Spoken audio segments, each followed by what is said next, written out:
What's up, everybody? Welcome back to Third and Longhorn. We're going to start this one off a little bit differently today because I've been getting yelled at by a lot of people. They are letting me know that we need to say, make sure you like and subscribe. There you go. So that you can get all the updates, etc. It helps us. Even if you just comment a hook 'em, whatever it is, that helps us. So we appreciate you. Please do that. And now that that's out of the way, you guys can stop being mad at me. I'm sorry.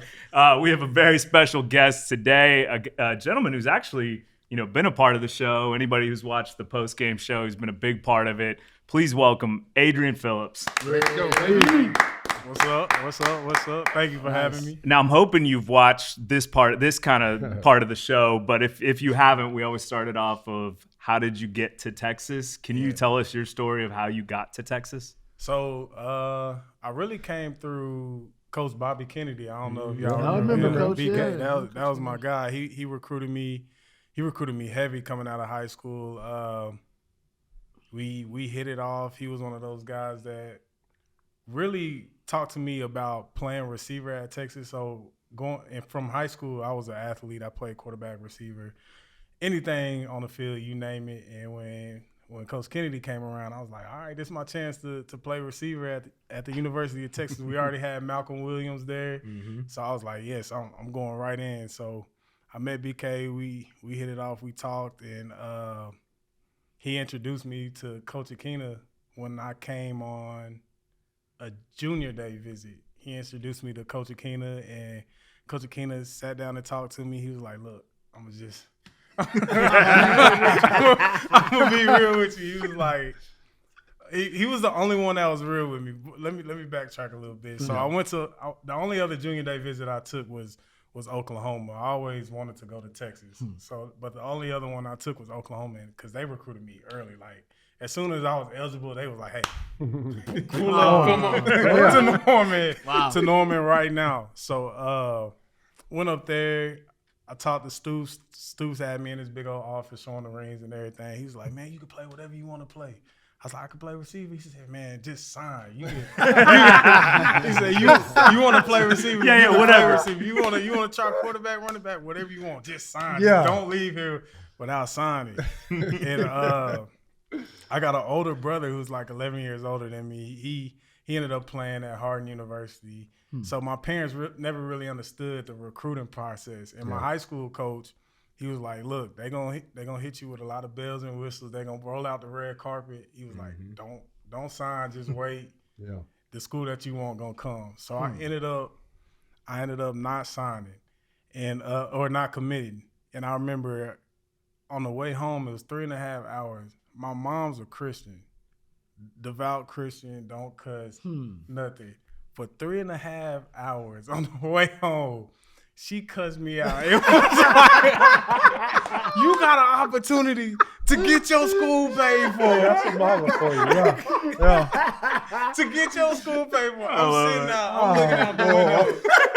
I'm looking out the window like, man, for 3.5 hours, my dad is like, leave him alone. Like, leave him alone. So anyway. Oh, boy. That's awesome. Anyway, fast forward, we get to UT. That's when Akina pulled up on me. He was like, I'm going to just be real with you. He's like, you could play receiver. You're a great receiver. But we ain't recruiting you to play receiver. You ain't going to be playing receiver. He's like, if you he had the money wall. He showed me the money wall. He was like, you could be a part of this money wall right here. All these great players that come through. And he starts going down the line. You got Jammer. You got you got Babies. You got all these guys on this money wall, and you can be a part of it. You can be the future. That's awesome. And he sold me right then and there. So that was my way. That's how I got to Texas, man. Oh, man, that's awesome. Now, did you play DB much in high school? Yeah, so I played. So we went both ways. I was at a 5A school, but we were a smaller 5A school. Okay. So we had our best athletes playing both ways. If you was a dog, you was on the field the whole game. So when we played schools like Allen, DeSoto, like they were a little tougher games for us, but we would beat them. But, those guys had like 120 people on their team. We had like maybe 60, even though we were 5A, like we were small. So we played both sides. The only person who didn't play both sides was like our quarterback. but our starting O-line was on our starting D-line. Dang. And do y'all remember Tevin Jackson? Oh yeah. Yeah. So T-Jack was the only other one that didn't play both sides, but he was a dog at linebacker. He was like the number 2 recruit in the nation. Yeah. So it didn't matter. So I want to ask this. So you were here when Mac Brown's last years, correct? Yeah. And a lot of times, a lot of people kind of want to forget those years. Mm-hmm. What have you learned from those last years with Mac Brown and what he meant to your college career before you left? The main thing I learned is that the grass ain't always greener on the other side. Okay. You know what I'm saying? So with Mac Brown, it was tough those 4 years, especially that last year, because you had all the Saban's coming to town. We want to get Saban, blah blah blah. There was a lot of talk. There was a lot of talk and there was a lot of controversy in it, and it was stuff that was kind of really dividing the team a little bit. And people like to forget, we were one game away from winning the Big 12 championship my senior year. Like, we played Baylor, we ended up dropping that game, but we win that game. We go to the Fiesta Bowl, and Texas is right where we need to be. But we ended up losing that game, going to the Alamo Bowl, and I think that just kind of solidified them wanting to move on. But as y'all can see, we had a lot of down years after that, and it's hard to build a program. It's hard to replace somebody as polarizing as Mac Brown. Like the ultimate CEO, the guy that could kiss the baby, shake the hand, the guy that had the connections with the whole state of Texas. So it was hard. It was hard for that, and we got lucky with Sark. Like, we found the right guy in Sark that's able to bring us back. But those 4 years really taught me that, be happy with what you got, because the grass ain't greener. Yeah, no doubt. I once talked to Coach Akina about you when I was covering you back in the day, and Coach Akina said he's one of the – and I love that everybody got their own Coach Akina impression too. Every DB in that room got a Coach Akina. But he once said, man, AP could play – this was before you hit the league, bro. He said he's one of the only players I've ever coached that can play any position in secondary. Wow. So you can play free, strong, corner. That's dope. It blew my mind. And I was like, really? And that's when I was like, hey, that dude gonna go to the league and he gonna make it in the league. If he can play, if he's that versatile, he gonna make it in the league. And that ended up being my league. He told it to me, and I look back now, I was like, that's why he was a guy that could easily make it in the league. It didn't seem easy at the time because you took the hardest road to make it there. Yeah, the hardest. And I would talk about that too, but that's up with the versatility, because you said you played everything in high school, and then coming here to Texas, you weren't even sure what you was gonna play, but ended up that versatility is what ended up being kind of your secret weapon. Man. Yeah. So I think it really started off being young. Like I said, I grew up being the biggest Michael Vick fan. So left-handed quarterback, I'm left-handed. I'm like, I'm going to the league. Just like Vick, you can't stop me.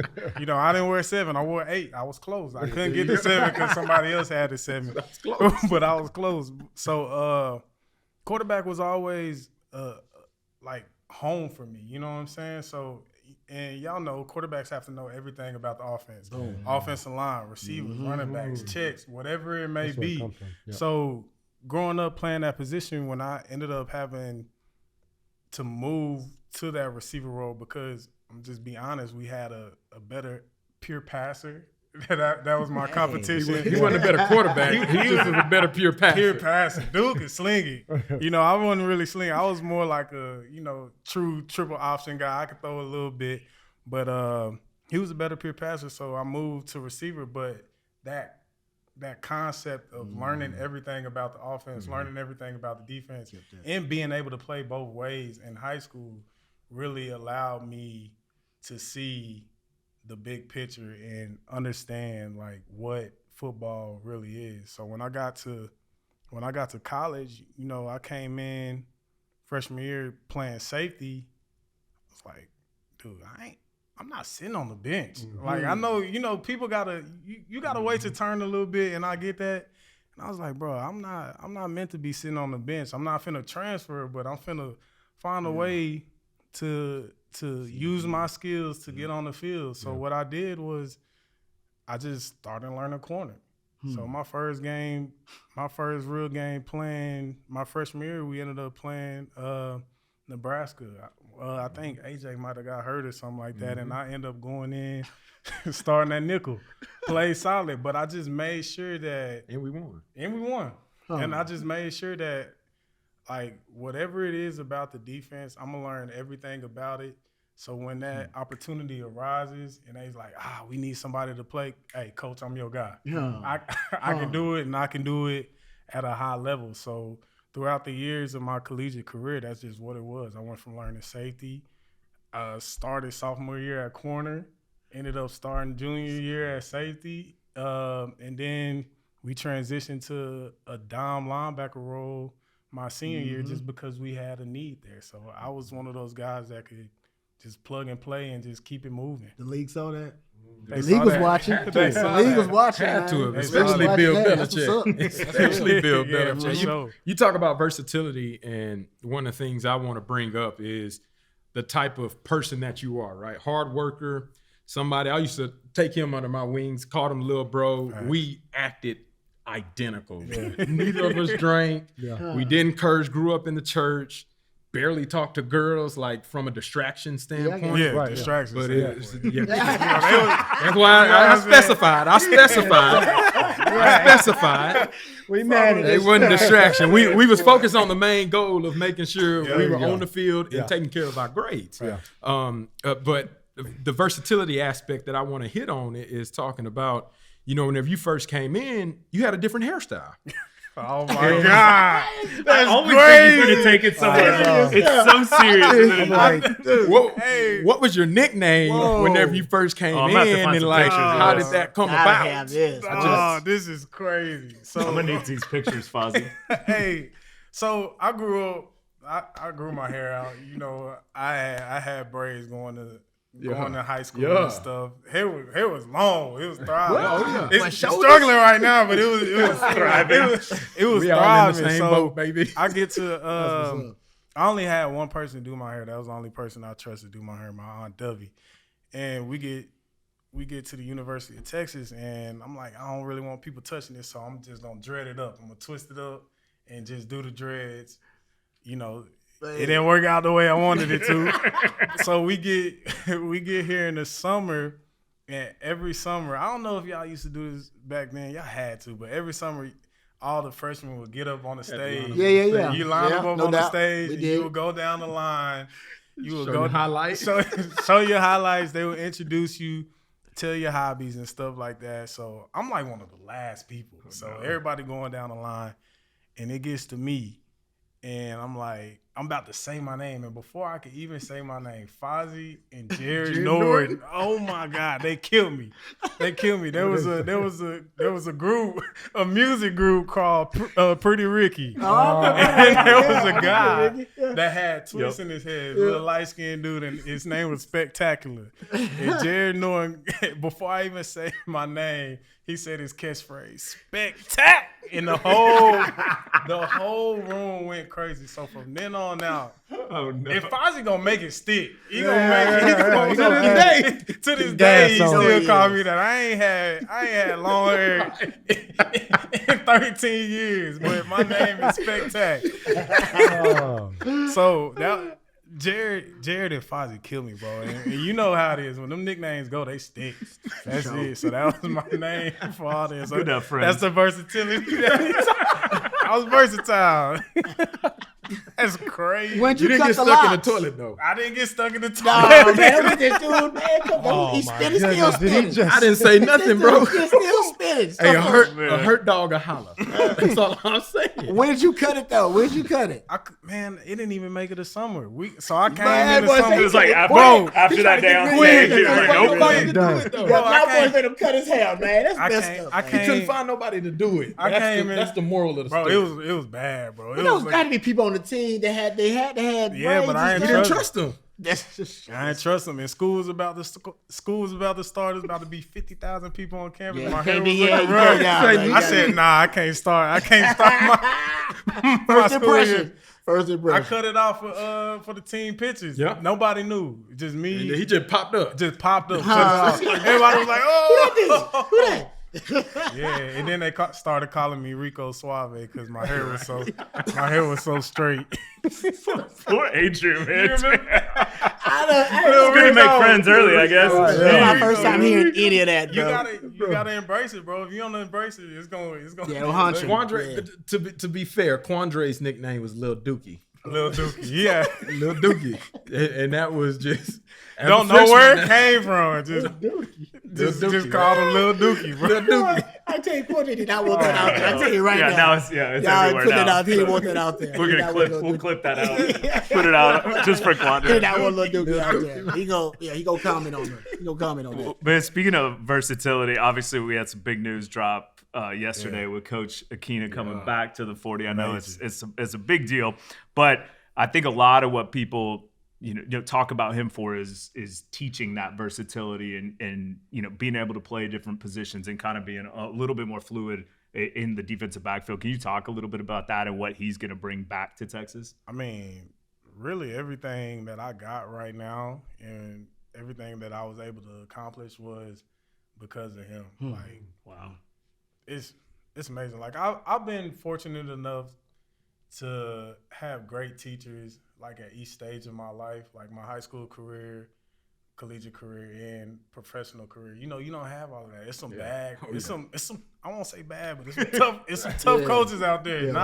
Not great teachers. People that know the game but really don't know how to teach it. And when I got to college, man, like being paired with Coach Akina, like whatever is in you, he is gonna get it out. He's gonna find a way to get it out, and he teaches people in a different way. Like he was on me hard. It was me and a friend, my teammate Carrington behind him. Yeah. It was a dog at corner, and he coached us completely different. And it always used to piss me off. Cause What you mean? Yeah. So like, when you're a teacher, you have to analyze your students and see what they respond to. Some people respond to like dogging. Some people respond to, we won't say coddling, but like a little more attention. Yeah, a little more attention, a little softer approach. I was one of the people that responded to that dogging. Carrington was one of the people that like you had to, if you was gonna say your piece to him, you had to say it like on the side. You couldn't say it in front of everybody like that. And it used to like piss me off so much. Piss me off so much. And I never understood it for 4 years, bro. Cause like, you know how it is. Like if you messed up in that room, oh man, it's that film on, we calling you out. We hear it the whole time. Chucky! We call you out, man. Bro, I'm gonna try to paint the picture. It's gonna be hard. So the DB room, like, just picture a big rectangle. So and that's the base floor of like the football operation room. So you got the linebackers, offense all on this side. You have to walk all the way around the corner to get to the DB room. And he would yell so loud, that you could hear him from the offensive side of the DB room.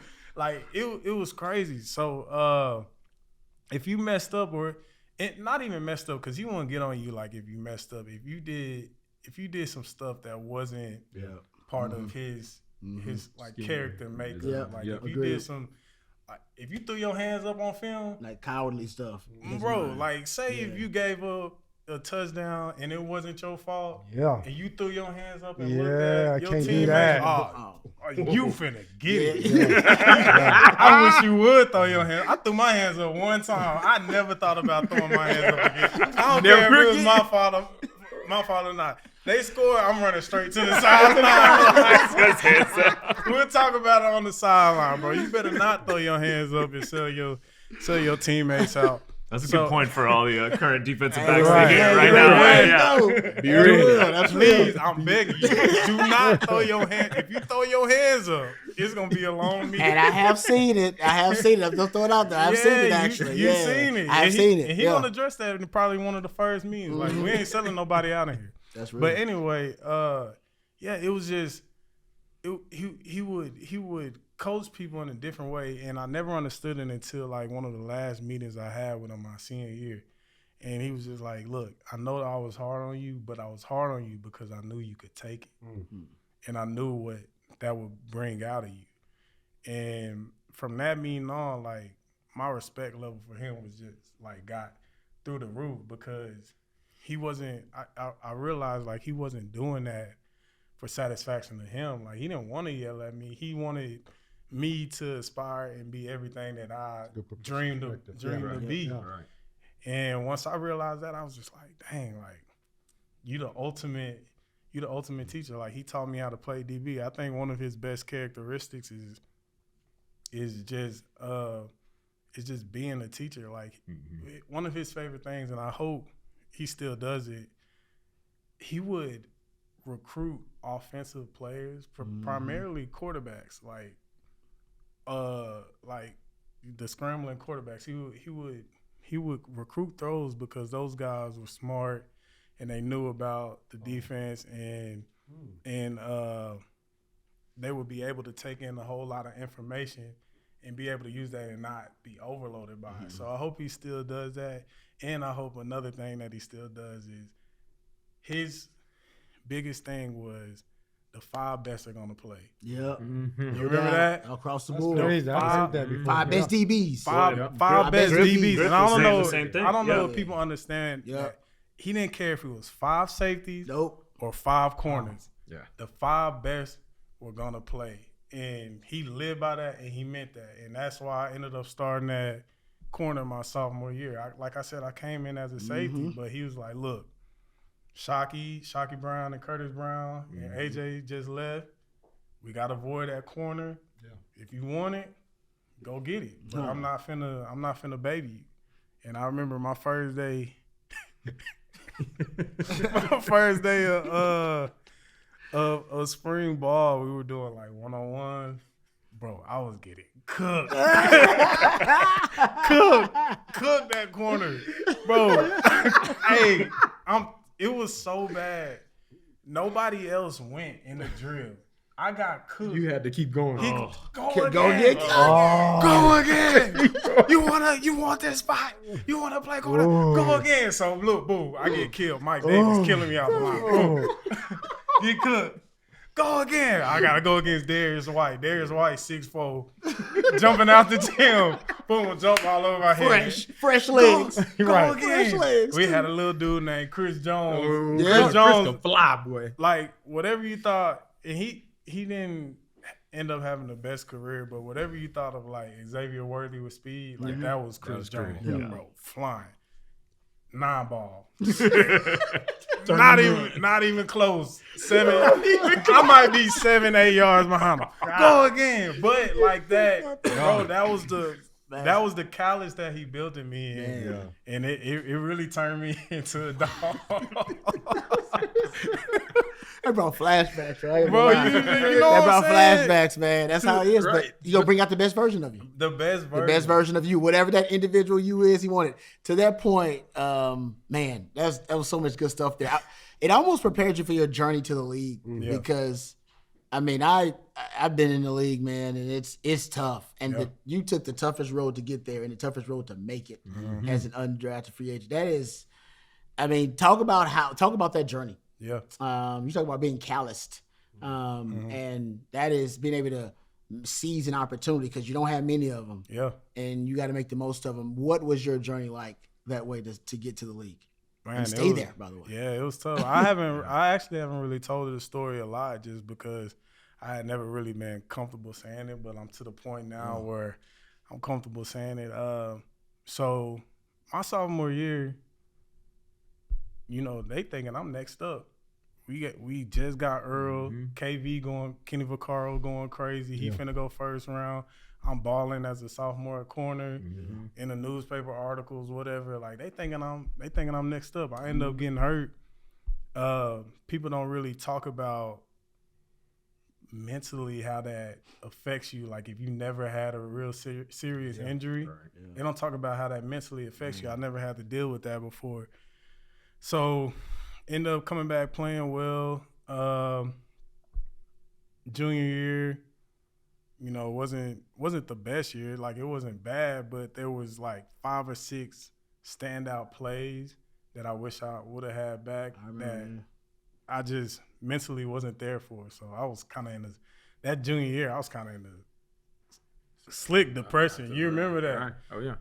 And senior year ended up coming back, bouncing back well, going through the whole draft process. Man, I went on draft day. I went from being a potential 4th rounder to not getting a call. Yeah. Like I got people calling me Friday night, the Raiders, Detroit, saying, "Hey, keep your phone ready early in the morning because we're gonna take you 4th round." Man. 4th round come, boom, nothing happens. They calling me again. "Hey, keep your phone ready. We got 3 picks in this 5th." Yeah. Same thing in the 6th. Same thing in the 7th. I remember the Detroit. Detroit had 4 picks in the 7th round. 4 picks in the 7th round. They telling me to, keep my phone ready. I just want to hear my name. Man. Right. You know how it is. It's a dream, bro. Right. It's the dream. Waiting on this, bro. You see the names across the tickers and stuff like that. I'm sitting with my parents. I'm like, man, I just want to hear my name. I'll be Mr. Irrelevant. I don't care, bro. Doesn't matter. I just want to hear my name. That first pick come around in the 7th, 2nd, 3rd, 4th, no call, no nothing. So I'm like, man, like, is this it? My agent telling me, okay, you at least gonna be a priority free agent. So what that means is basically you'll be the first one off the board when you don't get drafted. Yeah. You'll go to camp or whatever like that. End up not getting a priority free agent. So I sat at home. Wow. I sat at home for a month after the draft. Yeah. Me and Fozzy were working out at UT a month after the draft. And that was some of the hardest workouts we had with Caesar. No question. Bro. No question. I sat at home for a month, ended up getting a call a couple days before my now wife Camille's birthday to get a tryout in San Diego. And I remember for that whole month, I was just like, I'm going to make them feel it. Like, bro, when I get my chance, I ain't going home. Like, I'm gonna make them feel it. Like they did this to me. They think, you think you can do this to me? Jake, I'm putting cases. You think you can do this to me? Training day, bro. So I get the call, bro. And as soon as I got that call, I said, this is it. Like, I will not be coming home. And I went out there to that mandatory minicamp, made a few plays, talked to a few coaches, and just went into what I do best, using my skill. I know I can learn the playbook. I know I can learn every position on this defense.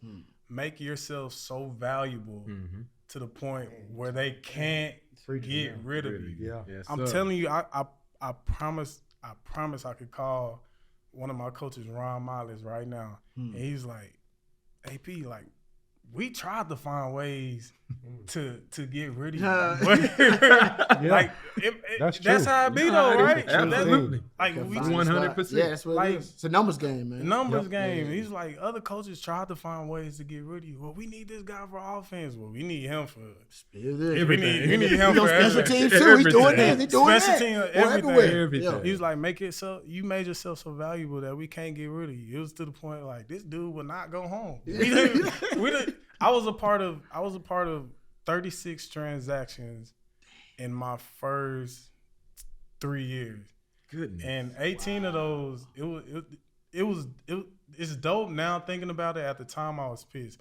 But 18 of those were, look, we got to cut you because our offensive line is so bad and they're so hurt. Yeah. But they begged me. They was like, please do not take another opportunity. Like, we're going to cut you on Tuesday, but we're going to sign you back on Monday.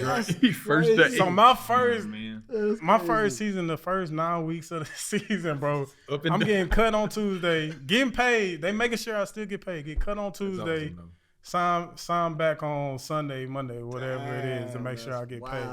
So I just made myself so valuable. And eventually I got tired of doing that. I was like, look, I want to be on the 53 at all times. So I just put my head down there and work, bro. It's just, man, I love that. What a great lesson, man. Like your story, I'm always telling, because my story is a little bit different, right? It can't relate to a lot of people. Ain't too many Hall of Famers. No. How many Hall of Famers? How many Hall of Famers? Right. Multiple Hall of Famers. No, listen. Like 4, 5. Seriously, AP, listen, man, I'm telling your story is the stories that I tell other people to help other kids, because a lot of people going to be in that situation and the work ethic, like the mindset you have, bro, that's a hard road. Like I've played 14 years, so I've seen people like that. Like that's a mental roller coaster. And for you to get through all that and play 9-10 years? 10 years? Yeah. What? Digits. That does not happen, man. That I've seen. I didn't know you personally until you started really working out with us during the off season, right? Yeah. And we get in the off season, old school style, and he comes out there. I'm thinking, oh, he's about to get ran off because Tim, not for the weary. It is not for the weak. Listen, Adrian was, and me and Tim had that talk. Like, hey, he could have played when we played back then. That's how that kind of a hard hat you was. A dog. Everything, man. And I just want to kind of give you your flowers for just fighting through things that don't favor you, bro. You can. There's so many people that can relate to your story, man. You. Where does that hard work ethic come from? Is that was that built in you early on? Man, first off, I just want to say like thank you, bro. Like, yeah. I don't want to make you feel old, but it's like 10 years old, like, bro. Like I used like hearing that from you and like being up here with like you and seeing y'all like play at UT. Like, bro, I used to watch y'all as kids and like I want to be like that. You know what I'm saying? So being able to be on this platform with both of y'all and hearing y'all say that is like it's freaking dope. I appreciate that. That's it's cool. freaking dope. But it really started as a kid. Like that's just how my family is, bro. My dad is he's retired now, but he was a supervisor at a water company. Just worked his way up. Started at the bottom, worked his way up to the supervisor role. My mom was the only one in her family that went to college, so you know how hard that is. Like work your way up. My brother, I think honestly, he was probably the main one that instilled it in me because, like, he played with Dockery, Derrick Dockery. Okay, So him and Doc played at the same school. Okay, and Doc could tell you like, my brother was a dog, but it was a different time. So he was a running back. It was more of like it was a different time. Yeah, street stuff. You know what I'm saying? Yeah. So he missed out on his opportunity, and he made sure that I wasn't gonna do the same. Man. And my dad was a lot older than me. My brother is 11 years older than me. So like. Oh. You know, that big gap right there. Gap. My brother was somebody that I could, you know, relate to a lot more. And plus, I wanted to be just like him. So since I was young, bro, like that hard work, it was always hard work. If you want it, you gotta go get it. Like ain't nobody gonna give it to you. Like you see where our family comes from. We're from Terrell, Texas. Like. It's not the best town. It was a town that was divided by railroad tracks, white side on this side, black side on that side, and like for them to be able to make it out of that and really live like a solid blue collar life, like it was all hard work. So they just made sure like I wasn't gonna be anything different from that, and they instilled it in me early, man. The grind. Talk about your time. Going from undrafted, going through the grind process, the transaction that you mentioned, but then making it to your Pro Bowl, your first Pro Bowl. And doing that, like how many undrafted free agents do y'all know made it to the Pro Bowl? Not a lie, bro. It's a selective few, the same way that DJ's in a select few class of his own as well. You were able to do something that not many people have done, but talk about that season. What led you to some of the things that allowed you to excel in the way that you did? And then what were the feelings of emotion that you expressed whenever you got that call to say, hey, bro, you a selection. And there's only one other person that's in this position similar to what you were doing. So talk a little bit on that. That whole season, that whole year was really like surreal because at the time we lived in Lubbock, and I used to train with this guy, Rich. And me and Rich, we used to thug it out together. He was the same type of dude. Like if he was in Austin, he would have paired great with Tim. Like hard work, like bro, crazy. And like one of our mottos was just like gold jacket mentality. Whatever you do, bring a gold jacket mentality to it. So if we're going through this workout, how the Hall of Fame is gonna work, how the All Pros gonna work, how the Pro Bowl is gonna work. And we sat down and we talked. He was like, "What is our goal for this year?" And I was like, "Bro, I want to be Pro Bowl, All Pro." He's like, "All right, well, let's go get it." So we working out. You can't get better than that. That's it. That's it, bro. Yeah, That's it, bro. So we go through it. We're going through the workouts. Boom, doing everything that I need to do. We go through OTAs. I'm balling, going crazy, like stupid OTAs. But it's OTAs. It's not real football. So we get to training camp, and what's even more surreal about the year, this is my dog now, but they had just drafted Derwin James. Right. And we all know who Derwin is. Derwin, like, to me, best safety in the league. Yeah. Just drafting him. Dude came in pro ready like no other player I'd ever seen before. So prior to drafting him, I'm thinking like, I know they're gonna draft a safety, but he's still gonna have to beat me out. Mm-hmm. Derwin,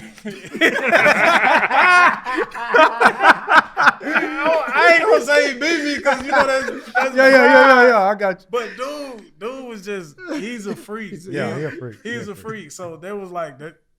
Ron Miles, the coach I was talking to you about, he just kept it real with me. He's like, bro, there's no way we can keep him off the field. He don't really know the playbook right now, but there's no way we can keep him off. There's no way we can keep him off. Like, did you see how he just picked the ball being in the wrong coverage? Like, sometimes you just got to go with what you got.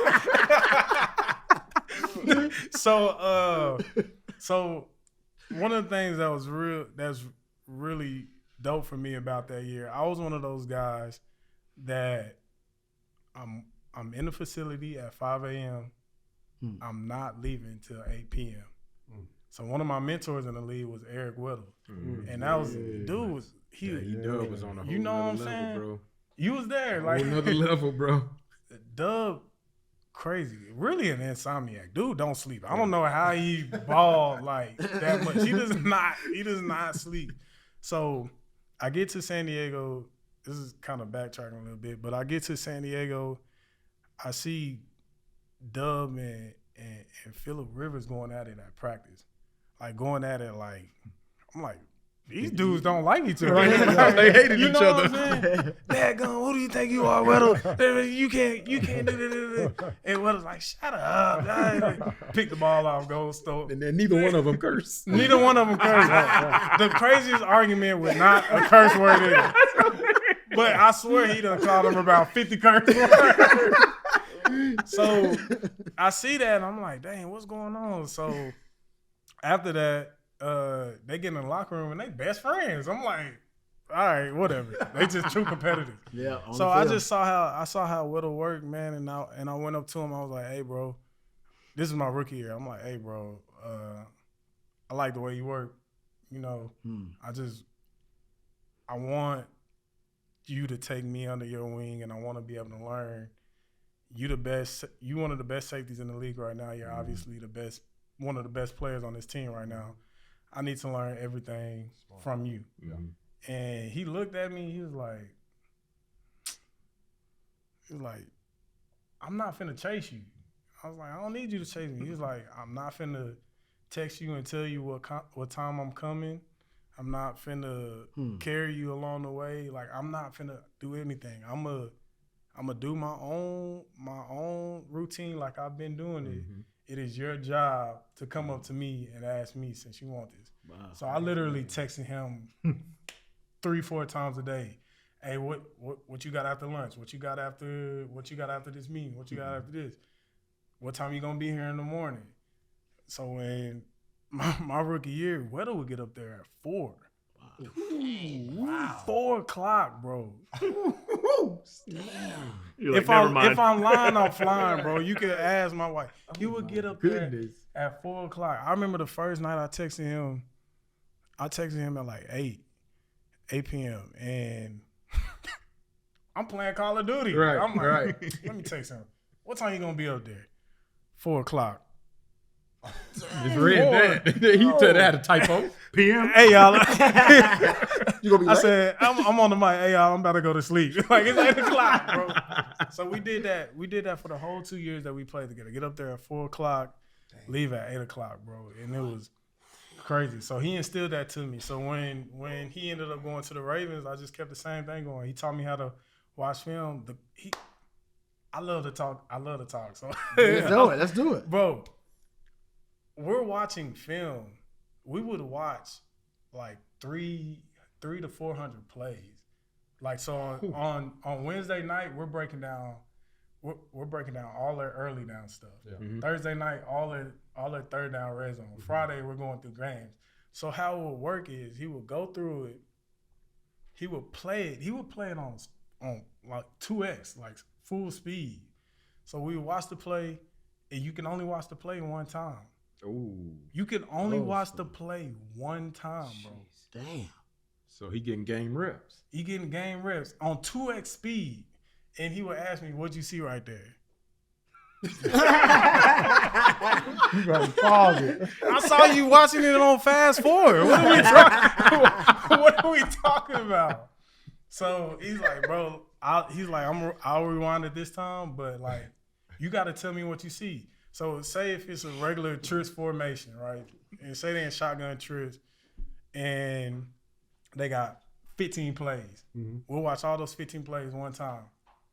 How many times did they run a chair concept? Yeah. Mm-hmm. How did you know that they was running the chair concept? Mm. How many times did they run the ball? What was the running back's alignment to let you know that it was run versus pass? Who was your run pass key? We're looking at all of these things and watching it on 2x. That's 300, cool 400 right there, plays. man. And so that first week, bro, I'm like, I don't see nothing, dub. But it's like learning a new language. Yeah, You know what right, I'm saying? That second week, okay, I'm kind of picking up more. That third week, more and more and more. So now we get to like November, December. Boom, I'm picking stuff out right now. Oh, this finna be a pass right here because they motion the X down, but the safety's he's still far back. So why are they searching this? Why are they searching this receiver right here if the safety's back? So now, like, I'm picking up on that stuff. Yeah. Right. So he literally taught me how to watch film. And Akina had already taught me how to watch film. So I'm thinking I knew it. You know what you're doing. But he just taught me, like, at a different level. So I say all that. I fast forward to when DJ comes. Milo asked me to do the same thing with DJ. And you know, like, with Derrick James. And you know, like, that's a big deal for you because I'm competing with this dude. Yeah. Like, I want to play, but my coach is asking me to take Derwin under my wing and teach him everything. Take your spot, basically. Yeah. Teach him everything that I know. Give me your secrets.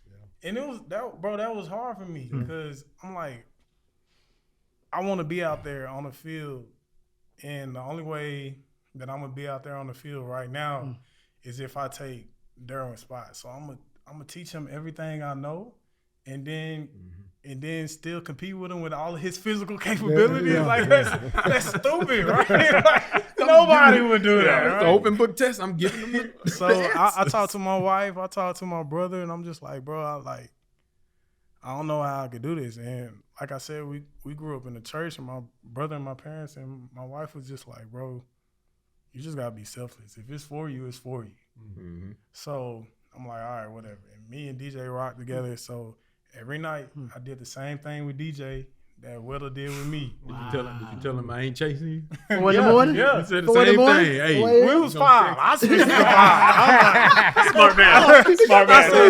He got that snooze. New age. You know That what new I'm saying? age. Let her back it out. I said, Whittle tripping. You know, you gotta.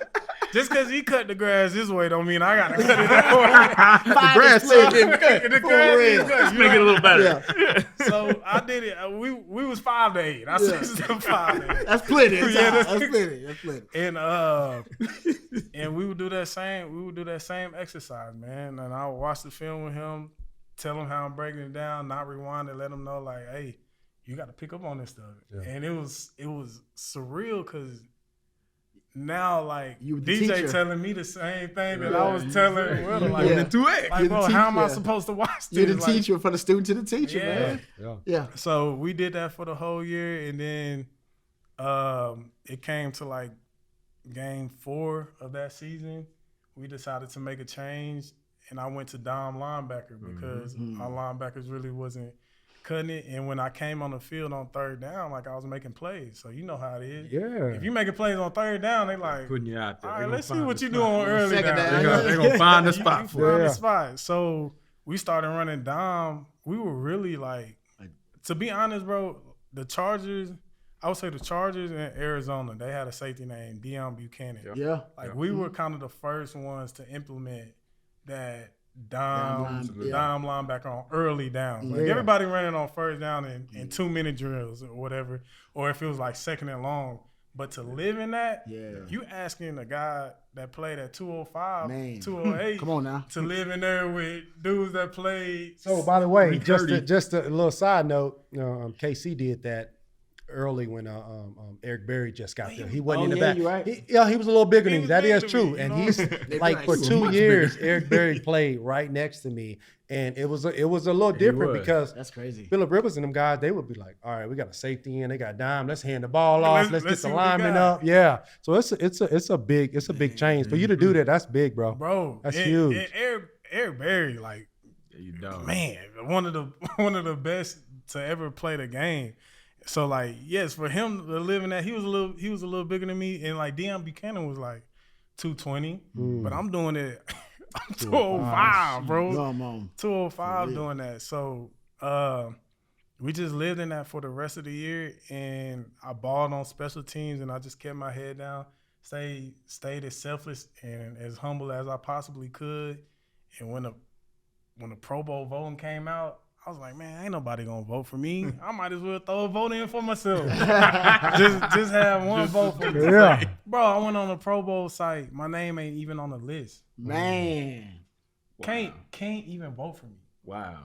Cannot vote for me. So how Pro Bowl voting works Yeah. is Yep, I already you got know. Yep. fans, you got coaches, you got players. Yeah, coaches and players. So if you get two-thirds of any of those, then You're good. you in. Okay. So fan voting was obviously You wasn't there. Nobody. on there.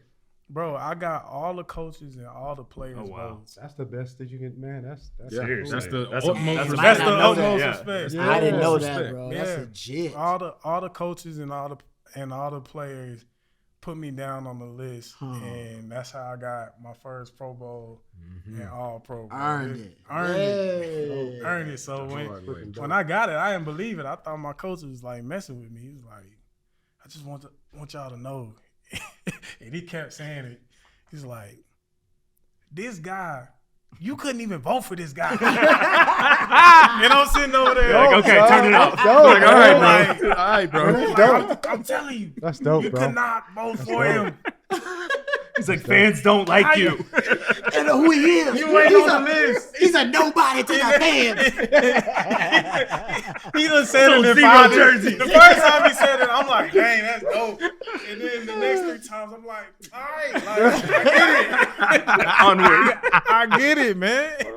And he was just like, nah, I really say that because I want to show like how much you mean to this team, to this league, and how much people are looking at you Dang. for you to be able to make it to the Pro Bowl with only players and coaches voting, because that doesn't happen.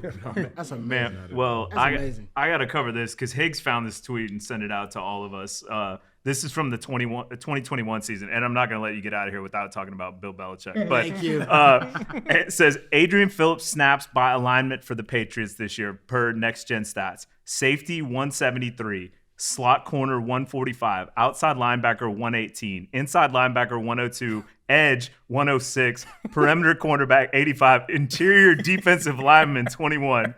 Like, well, first off, like, talk about that, but then also talk about Bill Belichick's system and what it was like playing for him.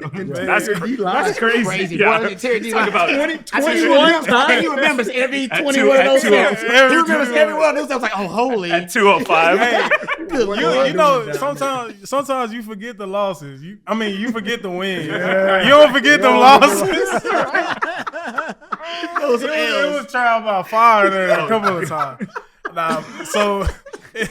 Nah, that's funny. The interior D line though, that's when we got into like our Prowler package. So I wasn't in no 4-point.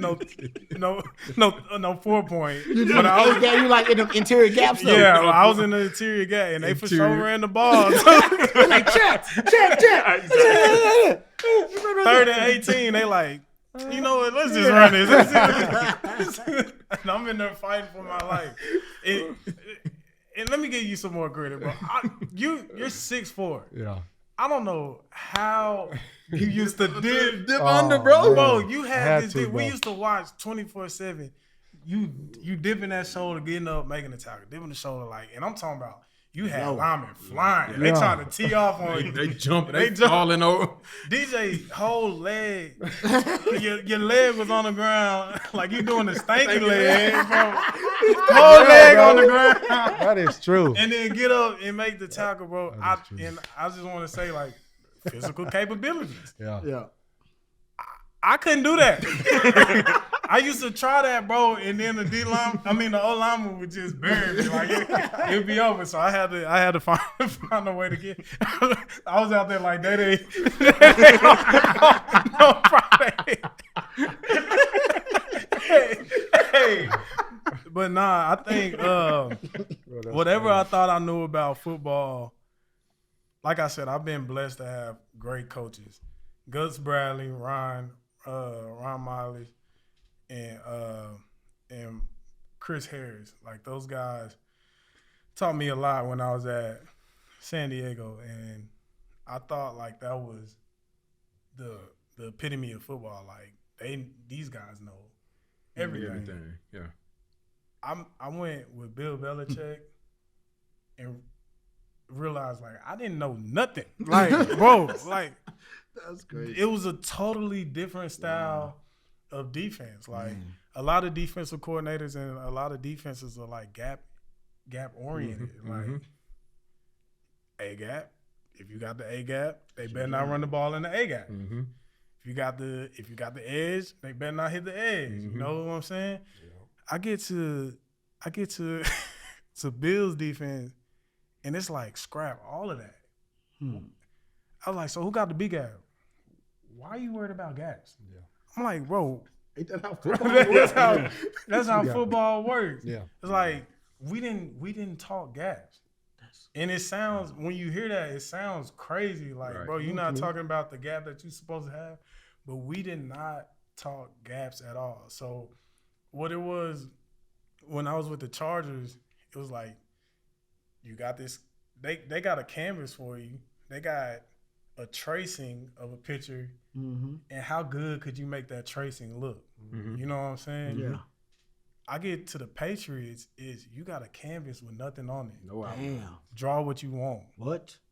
We running defenses that got 10, 12 checks. And you can make these checks off of whatever you feel. Independently, Bro. Wow. It's crazy. Some people can't function in there, but You can. You can. You got can some, you got excel. a big toolbox to help you out, Bro, Yeah. it really took a specific type of player to be able to play in that defense. Like, what you were for the Chiefs is what Dante and what Gerard Mayo were I play with Mayo. for the Patriots. Like, for them guys to be able to operate and just be able to stunt people left and right and basically change the fronts. Yeah.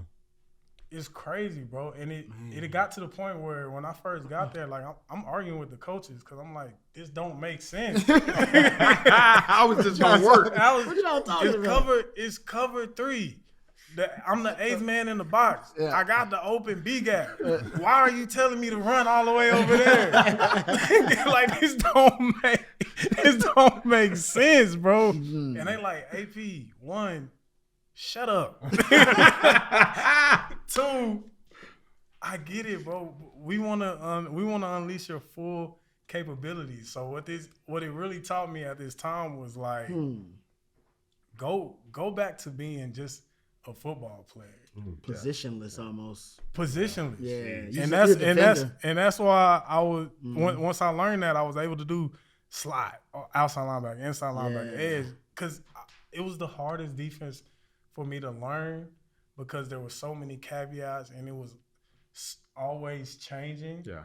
And you always hear about Bill Belichick being the game plan, defense. Yeah. The reason that he gets that is because cover 2 to him is not cover 2 to everybody else. Sense, right. His 2, how he plays 2, is not how anybody else, and I mean anybody, not how anybody else plays 2. And if you try to make yourself understand it, one of the funniest things that happened in the meeting room, we were learning cover 2 because it's like Cover 2. it's Everybody knows cover 2. Everybody knows I can teach cover to a third grade. It's cover 2. So it's like we're going through. We like, yeah, you know, if the slot does this, blah blah blah, we gonna do this. I'm like, oh, that ain't cover 2. That ain't cover 2 then. That ain't cover 2. And Jason McCourty, Devin McCourty's brother, he's like, AP, maybe this will help you out.